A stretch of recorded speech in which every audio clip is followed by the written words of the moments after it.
할렐루야. 이 밤에 나오신 여러분들 주님의 이름으로 환영하고 축복합니다. 내일이면 입동이라고 그랬죠. 겨울 준비, 김장 준비도 해야 되고 그런 때가 왔습니다. 울동 준비도 해야 되고 이런 때 여러분 뭔가 마음을 잘 아껴 쓰시고 또 그러시길 바랍니다. 옛날에는 물불 안 가리고 일하고 그러면 참 저 사람 대단하다 그랬지만 지금은 오히려 그렇게 하면 그 참 무식한 사람 아니야. 예? 잘 관리하고 아껴 써야 됩니다. 예, 그렇죠? 타이어도 말이죠. 아주 극한 상황으로 내달리면 오래 견디질 못하고 모든 게 그렇듯이 우리의 건강도 생활도 시간도 삶도 하나님 주신 귀한 걸 잘 관리하셔서 오래오래 튼튼하고 건강하게 지내시길 바랍니다. 그래서 이번 겨울에도 감기 드시지 마시고 하나님의 강건함으로 지내시는 여러분 되기를 주의 이름으로 축복합니다. 복음성가 우리 바꿔서 불러볼게요. 나의 등 뒤에서 한번 불러볼게요. 나의 등 뒤에서. 갑자기 바꾸면 될라나 모르지만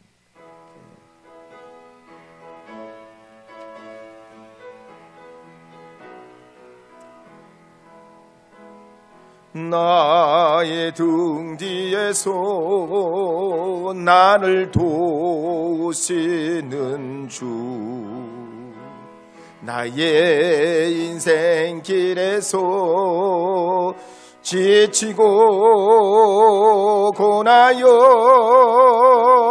매일처럼 주저앉고 싶을 때 나를 밀어주시네. 일어나 걸어라, 내가 새 힘을 주리니. 일어나 너 걸으라, 내 너를 도우리. 사울이 다메섹 도상에서 변화를 받고 새 사람이 돼가지고 아라비아 광야로 들어가 3년을 보냅니다. 그리고 다시 돌아와 각 해당에서 전도할 때 유대인들은 사울을 배신쟁이라고 불렀고 기독교인들은 저 거짓말쟁이라고 그렇게 비난했습니다. 인간적으로 보면 여기서도 저기서도 환영을 못 받습니다. 하지만 이 바울은 그럴수록 더 열심을 내고 복음을 전파하고 하나님 앞에 주의 사명을 감당하려 할 때 다메섹 유대교인들이 이 사울을 증오하고 죽이려 합니다. 그때 이 바울의 제자들이 한밤중에 바울을 광주리에 달아내려서 그 성을 빠져나오게 됩니다. 그리고 드디어 이제 예루살렘으로 들어가게 됩니다. 자, 26절 함께 읽어보겠습니다. 사울이 예루살렘에 가서 제자들을 사귀고자 하나 다 두려워하여 그가 제자됨을 믿지 아니하니. 정말로 이 바울이 우려한 대로 예루살렘에 있는 성도들도 아무도 믿어주지 않고 또 만나주지도 않으려 하고 눈길도 주지 않으려는 겁니다. 비록 바울이 변했다는 소식을 듣긴 했지만 어떻게 왜 갑자기 예수쟁이가 됐는지 이해하지 못했습니다. 근데 이해라는 게 뭡니까? 영어로는 understand 아닙니까? 아래에 서서 본다는 거지요. 위에서 보는 게 아니고 아래에서 말이죠. 제가 고등학교 1학년 때 성령의 은혜로 변화를 받아가지고 진짜 예수님 은혜로 이렇게 믿음을 가지게 됐는데 함께 교회 나가던 친구도 그때 예수님을 영접하게 됐습니다. 뭐 저는 그냥 그저 그랬는데 이 친구는 은혜 받기 전까지만 해도 굉장히 그 말썽꾸러기였습니다. 학교를 지각하기를 뭐 보통으로 하고 빼먹고 또 홀어머니가 계셨는데 얼마나 어머니 속을 새기는지 교회도 안 나오고, 진짜 아주 그냥 방황하는 그런 청소년이었습니다. 근데 놀랍게도 하나님의 은혜를 받고 이 친구가 완전히 변화됐어요. 저보다 더 열심을 내고 하나님이 더 큰 은혜를 주셨습니다. 근데 주변의 사람들이 안 믿어주는 거죠. 과거 때문에. 갑자기 달라진 이 친구의 어떤 그런 태도 때문에 떨거지 같은 친구들이 찾아오고 그냥 만나자 그러고 욕하고 술 먹자 그러고 막 한동안 한참 이 과거의 그런 것들을 끊어내는데 얼마나 힘들었는지 모릅니다. 그런데도 견디고 또 견디고 또 견디고 또 견뎌내니까 어느 순간 되니까 이 구름같이 둘러싸여 있던 이런 참 잡다한 것들이 거머리 떨어지듯이 하나둘 다 떨어져 나가고, 그렇게 신앙생활과 자기 삶이 새롭게 돼가지고 대학도 좋은 데 가고 취업도 좋은 데 하고 훌륭한 그런 믿음의 사람이 됐습니다. 사울이 그랬습니다. 아니 바울이 그랬습니다. 바울의 과거를 보면 이 바울을 믿지 않는 게 당연한 일이지만 그 순간 견디기 힘들고 고독하고 괴로운 시간이었지만 하나님은 아시기에, 하나님은 보시기에, 하나님은 내 길을 인도하시기에 그렇게 견디며 복음을 증거하게 됩니다. 간혹 우리가 정치하는 분들 중에서도 그렇잖아요. 여당하다가 야당하고 야당하다가 여당하면 사람들이 잘 믿질 않습니다. 바울이 참 그런 형국이에요. 그런데 하나님께서는 이런 바울에게 돕는 자 바나바를 붙여주시게 됩니다. 먼저는 이 바울의 신앙의 최초의 공인자 아나니아를 붙여줬는데 이제 예루살렘에서는 바나바를 붙여주셔가지고 이 바나바를 돕는 동력자가 되게 된 겁니다. 그래서 27절에 보면 이렇게 말씀하고 있습니다. 함께 읽어보겠습니다. 바나바가 데리고 사도들에게 가서 그가 길에서 어떻게 주를 보았는지와 주께서 그에게 말씀하신 일과 다메섹에서 그가 어떻게 예수의 이름으로 담대히 말하였는지를 전하니라. 아멘. 바나바는 예루살렘 교회의 지도자였습니다. 그런데 누구보다도 이 바울을 도와주고 또 믿어줬습니다. 뭐 같은 고향 사람도 아니고 사돈의 팔촌도 당연히 아닙니다. 그런데 이 바울이 어떻게 예수님을 만났는지, 또 어떤 은혜를 받았는지, 또 그리고 어떻게 주의 복음을 전파해 왔는지 이 바울의 보증자가 되어줍니다. 아니 어떻게 이 바나바가 이런 일을 자처하게 됐을까요? 사람은 다 이력대로 살아가는 거예요. 그래서 기업에 들어가려면 이력서를 매요. 목회자들도 이력서를 봅니다. 그 사람이 어떻게 살아왔는지를 보면 앞으로 어떻게 살 게 예측이 되기 때문이에요. 그럼 바나바는 어떻게 그렇게 됐을까요? 사도행전 4장 36, 37절에 보면 이렇게 기록하는 말씀이 있습니다. 함께 읽어보겠습니다. 구브로에서 난 레위족 사람이 있으니 이름은 요셉이라. 사도들이 일컬어 바나바라 번역하면 위로의 아들이라 하니 그가 밭이 있음에 팔아 그 값을 가지고 사도들의 발 앞에 두니라. 성경에 보면 이 바나바를 소개하기를 구브로 섬 사람인데 사도들이 전도할 때 3,000명, 5,000명 불신자가 돌아올 때 이 바나바도 그때 큰 은혜를 받고 그 은혜가 너무 놀라우니까 너무 감동이 돼가지고 자기 밭을 팔아서 어려운 사람들에 쓰라고 선교비로 내놓은 거예요. 이거 아무나 할 수 있는 게 아니잖아요. 옛날이나 지금이나. 바나바의 감동은 여기서 끝나는 게 아닙니다. 사람들에게 친절하게 대하고 어려운 사람들의 친구가 돼주려 해요. 그러니까 바울이 예루살렘 교회로 들어오게 되니까 누구보다도 먼저 이 바울을 만나서 교제하고 어떻게 주님을 만났는지, 지금까지 성령께서 이 바울을 어떻게 인도하셨는지 다 들어주고 공감해주고 그의 편이 돼주고 그의 대변자가 돼주고 축복해주는 믿음의 형제가 됐다는 얘기. 다른 사람들은 바울을 의심하고 신뢰하지 않았지만 이 바나바가 나서서 이 바울이 새로운 삶을 사는 그런 중요한 길라잡이의 역할을 해주고 있는 겁니다. 그래서 사도행전 9장 28절 29절에 보면 이렇게 기록하는 내용이 나오죠. 자, 28절만 읽어보겠습니다. 사울이 제자들과 함께 있어 예루살렘에 출입하며, 드디어 이 바울의 도움으로 바울이 예루살렘 교회와 형제들을 자유롭게 만나는 일이 일어나게 됩니다. 참 어려운 중에도 하나님은 이 바울을 도우시고 역사해 주셔서 순교한 스데반의 그 자리를 이 바울이 메우게 되면서 복음을 전하고 또 복음을 전하고 또 전하고 전하게 됐습니다.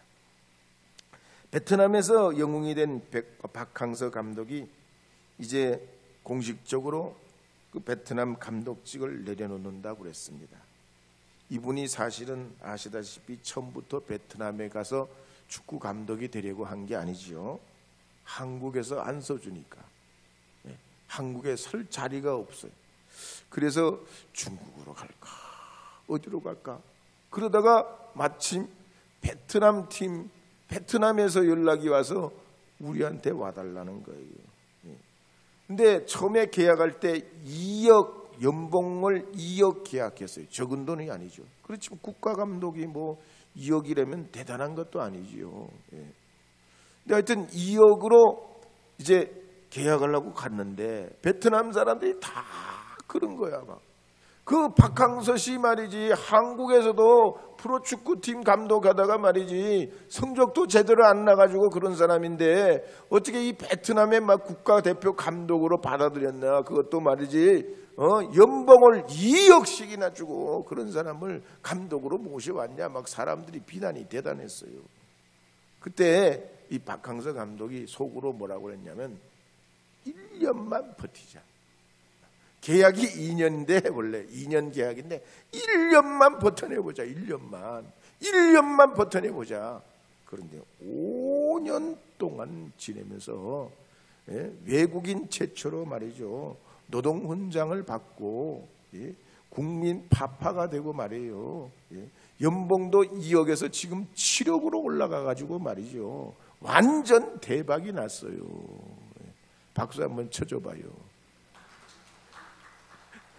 제가 받을 건 아니고 하나님 받으셔야죠.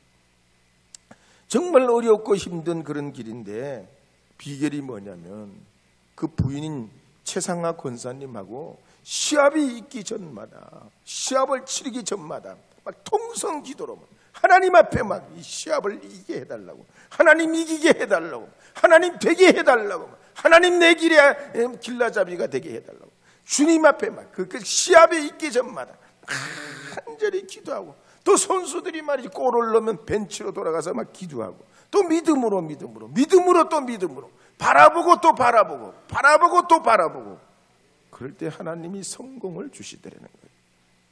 참 하나님의 은혜예요. 지금 16년째 인공호흡기로 24시간 숨 쉬고 있는 김원유 씨라는 분이 있습니다. 올해 35인데요.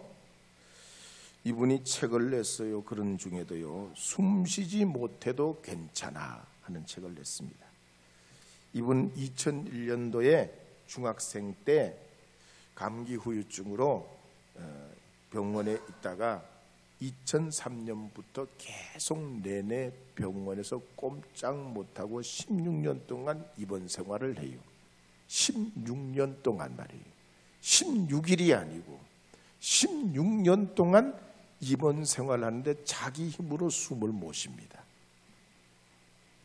그런데 자원봉사자들이요, 매일 10명에서 13명 하루 4교대로 16년 동안 5만 명 이상이 이분을 돕는 거예요. 예, 진짜 기적 같죠?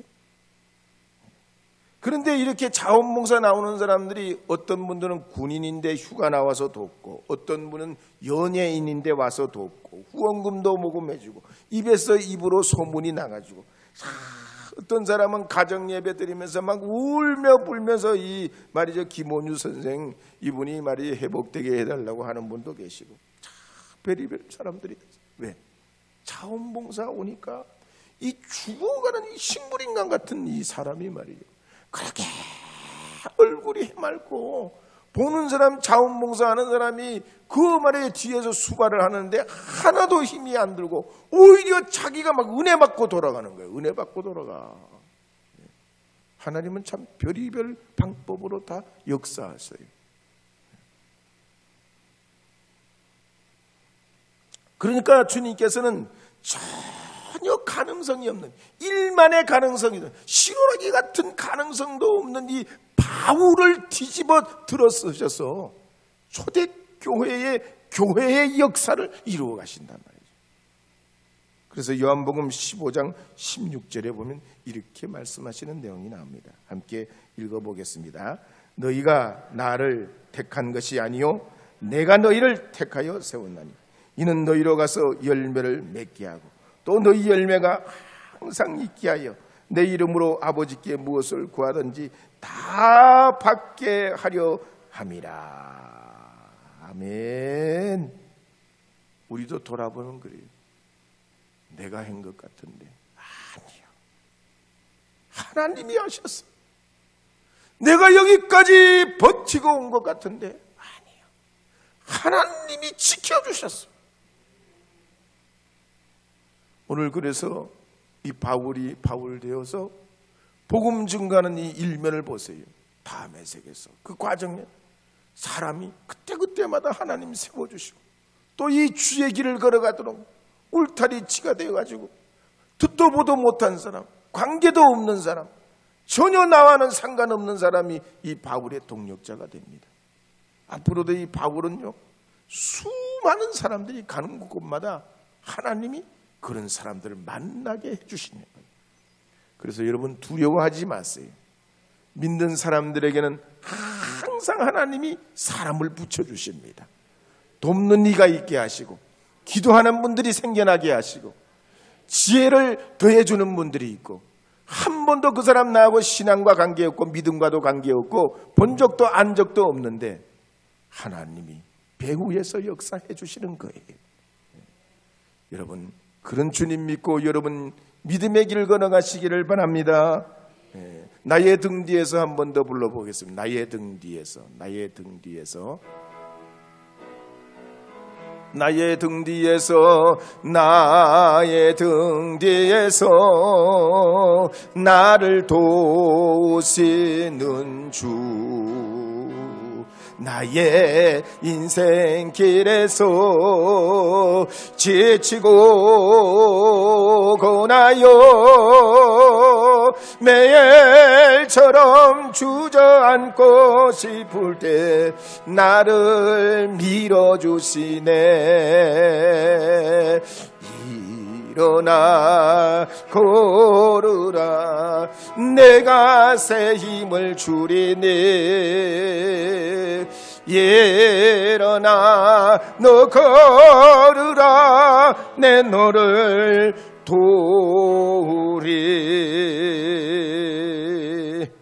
한편 이전에 과거가 있던 이 바울이 이렇게 바나바의 도움을 받아가지고 예루살렘 교회 멤버가 됐습니다. 그래서 사도행전 9장 29절에서 30절에 보면 이렇게 기록하는 말씀이 있습니다. 함께 읽겠습니다. 또 주 예수의 이름으로 담대히 말하고 헬라파 유대인들과 함께 말하며 변론하니 그 사람들이 죽이려고 힘쓰거늘 형제들이 알고 가이사랴로 데리고 내려가서 다소로 보내니라.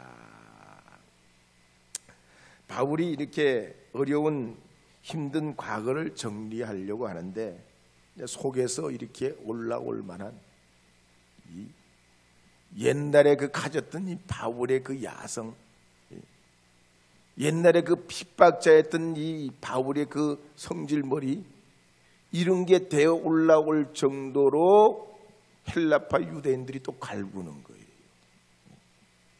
그런데 이런 어려움을 당하는 이유는 성경을 보면 대략 두 가지 이유 때문입니다.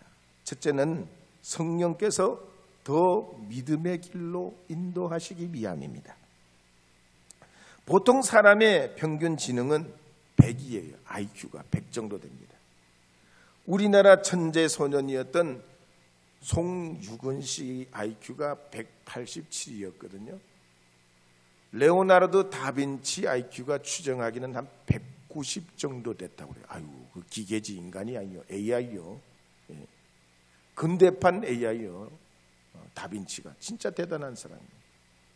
근데 서울대생 평균 IQ가 얼마냐면 117이랍니다. 117. 진돗개는 65고 돌고래가 70이고 원숭이가 50이에요.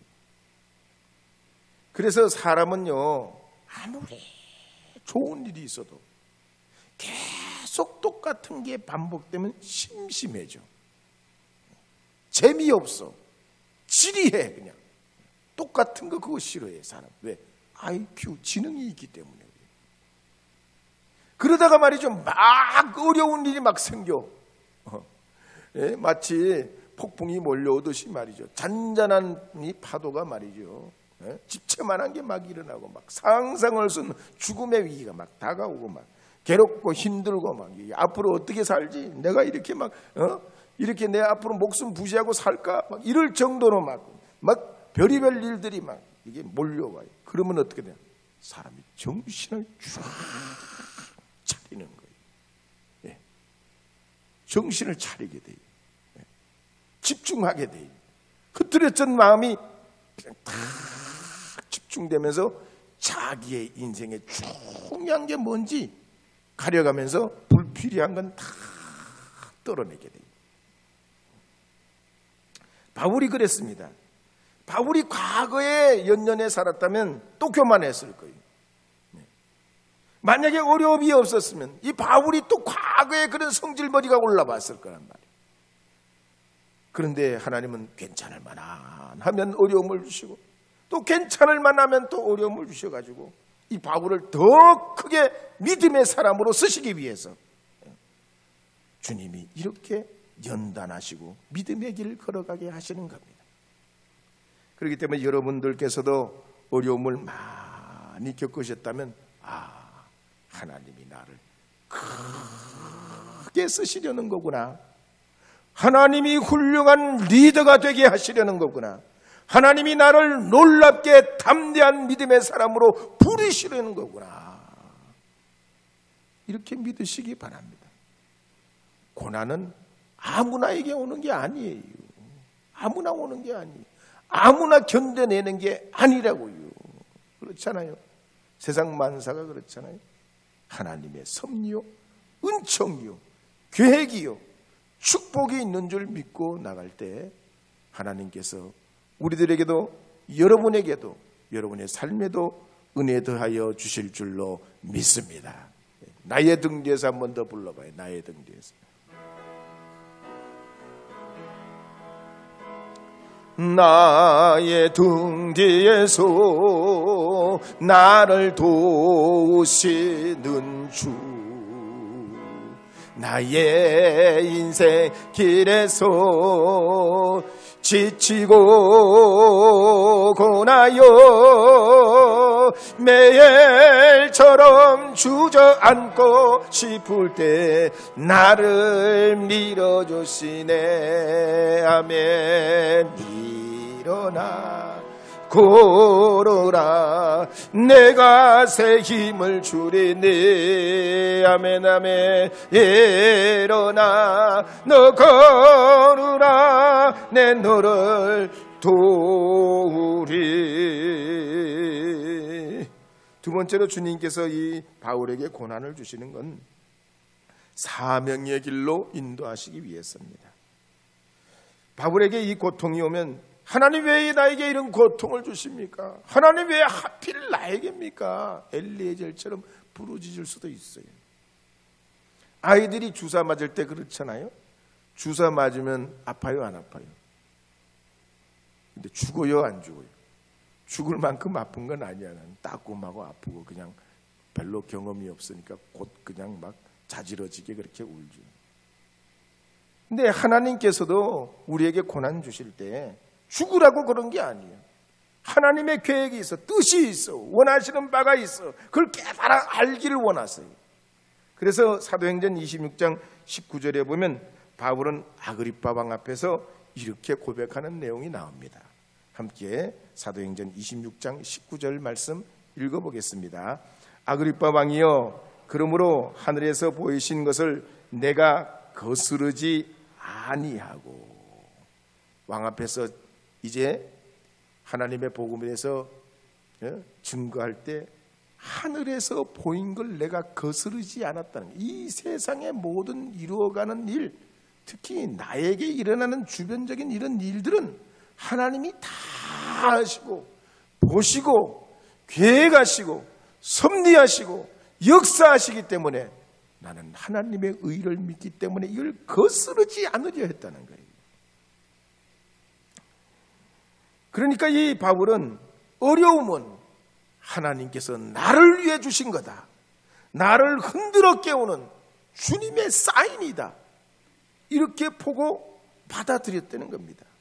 그리고 그 고난 속에서 주님의 뜻을 구하려고 하고 음성을 들으려 하고 비전을 보려고 오히려 더 어려운 중에 하나님의 뜻을 구하게 된 겁니다. 감리교 역사를 봐도 그렇습니다. 웨슬리 목사님이 대서양 바다를 건널 때 배에 풍랑이 일어나가지고 파선하게 되죠. 그때까지만 해도 이 웨슬리 목사님은 선교사였지만 한 번도 죽음을 진지하게 생각해 본 적이 없어요. 그저 믿음이 있다고, 성경을 안다고, 그렇게 믿음의 전통에 따라서 믿음의 가문에서 자라서 그냥 선교사가 돼가지고 한번 갔다 오려니 했는데 갔다가 오면서 그것도 선교사 2년 생활도 실패하고 돌아와가지고 그냥 마음이 별로 편치 않았는데, 그래도 죽으면 천국 갈 줄 안다, 천국 가게 될 줄 믿는다, 그런 일말의 조그마한 믿음은 있었는데 풍랑을 만나게 되니까 그 믿음도 싹 사라지고 없더라는 거예요. 얼마나 두려운지, 얼마나 죽고 사는 문제에 거기에 그냥 정신을 못 차리려는지 마음이 안정이 되고 불안하면서 그때 깨닫습니다. 내가 믿음이 없구나, 내가 믿음이 없구나, 내가 믿음이 없구나. 그 위기 때 깨닫습니다. 그래서 웨슬리는 그때부터 영적 고민에 빠지지요. 결국 그 이듬해, 풍랑을 만난 그 이듬해 1738년 5월 24일 올더 스케이트 거리에서 성령의 체험을 하고 거듭나게 됩니다. 이런 영적 고뇌, 도전, 하나님이 우리에게 주신 이런 고난을 통한 우리의 영적 위치, 정체감, 이걸 깨달을 수 있는 기회를 받는 건 하나님의 축복이란 말이에요. 힘든 게 나쁜 게 아니란 말이에요. 어려운 게 문제가 아니란 말이죠. 오히려 더 어려울수록 주님은 우리에게 말씀하고자 하시는 주님의 음성이 있고 뜻이 있고 계획이 있는 줄 믿으셔야 할 줄 믿습니다. 어떤 분이 우울증을 앓고 있었습니다. 자살을 하고 싶어요. 그래가지고 면도날을 꺼내가지고 동맥을 끊으려고 세면대 앞에 쓰는데 가슴이 답답해지면서 자기도 모르게 막 이런 기도가 나오더라는 거예요. 하나님, 한 번만 살려주세요. 제가 복음 위에 살겠습니다. 하나님, 한 번만 기회 주세요. 제가 주님 위에 살겠습니다. 그랬더니 마음이 편안해지더랍니다. 근데 이게 누구 이야기냐? D.L. 무디 선생님의 제자, 성령론의 대가, 성경 박사인 강원도 태백에 예수원 설립한 대천덕 신부의 할아버지 R.A. 토레이 목사님 이야기 아시는 분은 아실 거예요. R.A. 토레이 목사님 유명한 분이거든요. 이분이 주님 만나기 전에 그랬어요. 지구촌 교회 원로 목사인 이동원 목사님 설교집에도 보면 이런 이야기가 나옵니다. 옛날에 섬기던 교회에 김영철 전도사님이라는 분이 계셨는데 이분이 갑자기 아프게 됐어요. 열이 그냥 펄펄 끓고 이렇게 해도 저렇게 해도 차도가 없습니다. 근데 그럴 때 하나님이 마음에 막 감동을 주신 40일 40일을 알아야 된다는 거예요. 40일을. 그래가지고 진짜 그 어렵게 몸이 막 불편하고 힘들고 그런데 40일을 막 어렵게 보냈는데 40일 지나니까 깨끗하게 낫더랍니다. 그래서 건강한 것도 은혜지만 하나님이 함께 하시면 아픈 것도 은혜예요. 하나님 없이 살아가는 건강한 삶이 위험한 거지, 하나님과 함께하는 불편한 삶, 건강을 잃은 사람은 축복인 줄 믿으시기 바랍니다. 그래서 하나님께서는 이 바울을 고통을 통해 고난을 통해 깨닫게 하고 더 큰 사명자, 더 큰 전도자가 되도록 이렇게 역사해 주시고 이끌어 오셨던 걸 볼 수 있습니다. 그런 의미에서 본다면 우리나라, 우리 민족도 전쟁 많이 겪고 아픔 많이 겪고 지금도 분단의 아픔으로 쓰라린 가슴 안고 있고, 저 이태원 참사의 세월호에 별의별 일들을 우리가 짧은 기간 안에 겪으면서 그냥 온 국민이 이렇게 그냥 아린 마음을 가지고 있는 건 하나님이 다 우리 민족을 향한 주님의 뜻이 있는 줄 믿으셔야 할 줄 믿습니다. 이 민족을 더 높게 위대하게 쓰셔서 하나님의 구원의 복음의 선도주자로 세계 민족을 향해 들어쓰시려고 오늘도 이 고난을 당하게 하시고 그 고난 가운데 꽃을 피워내는 하나님의 축복의 사람들이 되게 하시는 줄 믿습니다. 우리는 믿습니다. 우리는 믿습니다. 되게 하심을 믿습니다. 하나님 반드시 이렇게 하시는 줄 믿고 고난 속에 역사하시는, 고난 중에 함께 하시는 하나님의 그 은혜로 나아가셔서 바울처럼 위대한 하나님의 아름다운 축복된 믿음의 사람들로 쓰임받는 우리 모두가 되기를 주의 이름으로 축원합니다.